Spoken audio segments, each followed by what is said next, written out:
A aula desta semana, no dia 17 de março de 2021, ela gira em torno de alguns conceitos que vocês já viram nas semanas anteriores, mas que eu vou precisar retornar um pouco para vocês avançarem, né? Às vezes é bom a gente dar um passo para trás para dar alguns passos para frente. É exatamente isso que a gente fará hoje, né? Pois bem, nessa aula de hoje, no caso hoje de vocês, né, o meu amanhã, nessa aula de hoje de vocês terão que vocês abordarão alguns povos que não detêm soberania sobre o seu próprio território. Vejam que eu falei de alguns conceitos: povo, soberania, território, e nós veremos depois o conceito de nação também, certo? Bom, antes de mais nada, vamos tentar entender então o básico. O que é nação? Nação é um conceito fundamental, né, para entendermos muitos conflitos que ocorrem mundo afora, certo? A gente pode traduzir, ou melhor, reduzir, correndo o risco de simplificar, claro, mas a gente pode começar a compreender isso, nação, o conceito de nação, como a união do conceito de povo com o conceito de território, a soma do conceito de povo com território. O que é um povo?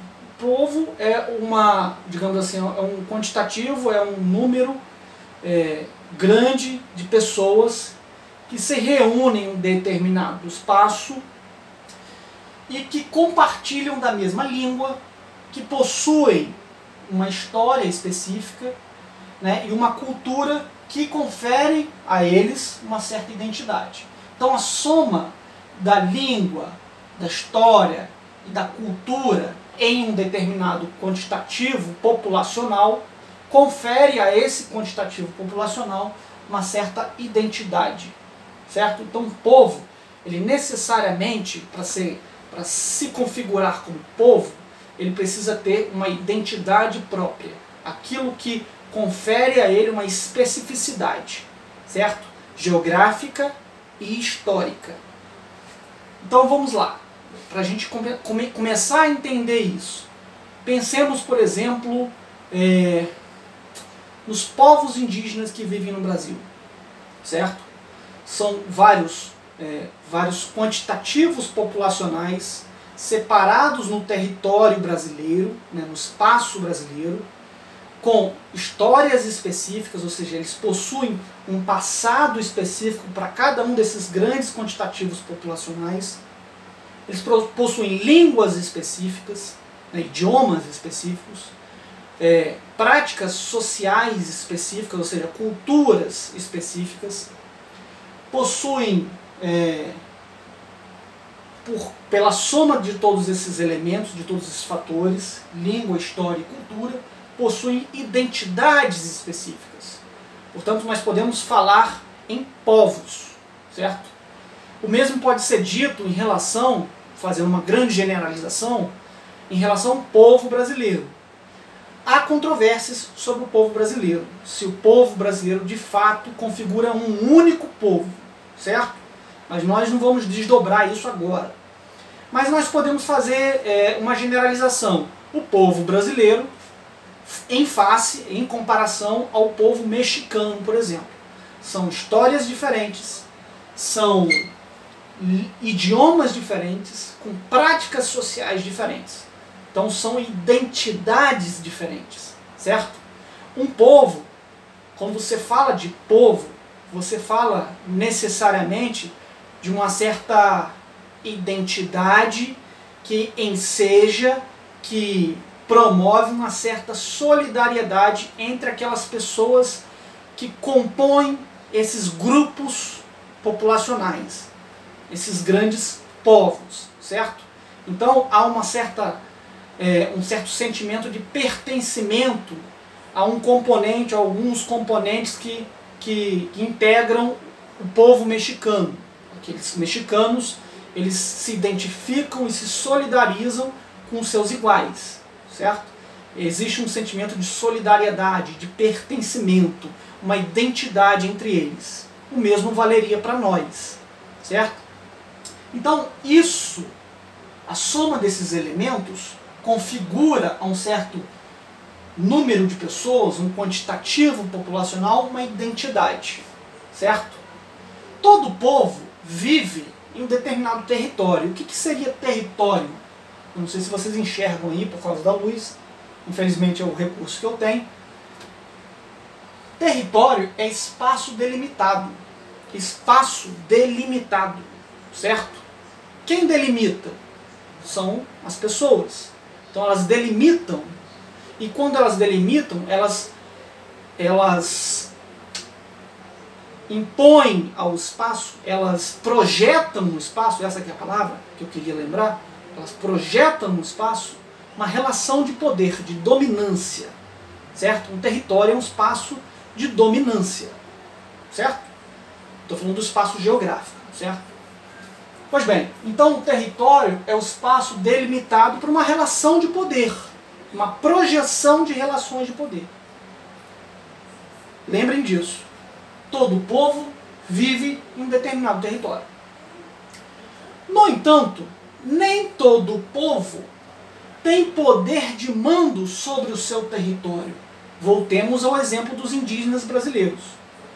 Nem todos os indígenas, aliás, nenhum povo indígena dentro do território brasileiro tem poder de dominância sobre aqueles territórios que eles vivem, certo? Se reproduzem, fazem a sua vida.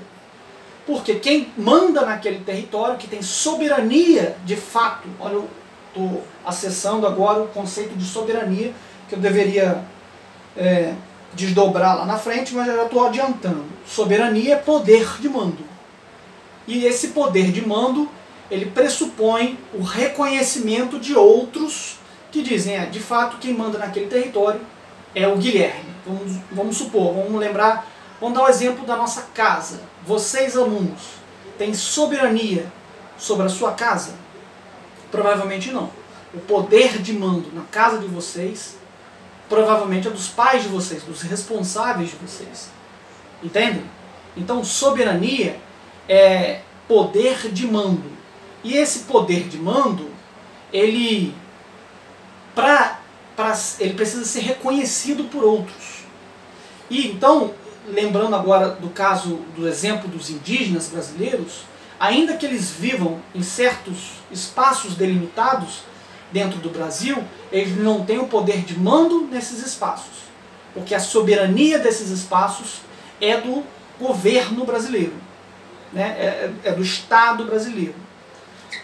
Então, ó, povo seria esse quantitativo populacional que compartilha de uma língua, de uma história, de uma cultura, e a soma desses elementos dá a esse povo uma identidade, certo? Todo povo vive em um determinado território. Território é espaço delimitado, é projeção de relação de poder, é delimitação. Nessa delimitação, eu digo quem pode e quem não pode entrar, por exemplo. Quem é dono e quem não é dono desse pedaço de espaço delimitado. É uma projeção de relação de poder. Só que, muitos casos no mundo afora, há povos que vivem em determinados territórios que não possuem poder de mando, soberania. Lembremos, por exemplo, vamos agora para casos internacionais. O caso dos catalães. Né? Quem aqui já ouviu falar no Barcelona, o time de futebol da cidade de Barcelona, que fica na Catalunha, né? Se vocês tiverem oportunidade, eu também nunca tive, espero ter um dia. Se vocês tiverem a oportunidade de visitar a Espanha, se vocês quiserem fazer um passeio pela Espanha, vão à Catalunha. Vocês perceberão que na Catalunha, se vocês tentarem falar espanhol lá, é muito comum catalães pedirem para você falar a língua deles. Eles não gostam do espanhol, certo? Eles não se identificam com a Espanha, com a história construída pelos governos espanhóis, né? Quais são os heróis da história da Espanha, certo? A língua, a cultura, as práticas sociais espanholas. Os catalães não se identificam com tudo isso, com todos esses elementos. Não por acaso há movimento de separatistas, movimento separatista na Catalunha. Ou seja, eles reivindicam a independência da Catalunha em relação à Espanha. Não é por acaso que o Barcelona tem uma rivalidade muito forte com o Real Madrid. Eu não sei se vocês sabem, o Real Madrid é o time de futebol que representa Madrid, a capital da Espanha. Certo? E a rivalidade entre o Barcelona e o Real Madrid vai além do futebol. Não se trata apenas de rivalidade tipo Flamengo e Vasco. É uma rivalidade maior. Ela resvala no campo geográfico e histórico. Né? É uma questão ali territorial. Os catalães reivindicam soberania, poder de mando no seu território. Certo? Eles são um povo com uma língua, com uma história, com uma cultura específica. A soma desses fatores confere a eles uma identidade. Concordam? Isso vale para outros casos mundo afora. Por exemplo, os palestinos, que também são um povo que vive em um determinado território, mas não possuem soberania. Vejam, é um povo com território, portanto configura uma nação. São uma nação, mas que não possuem poder de mando.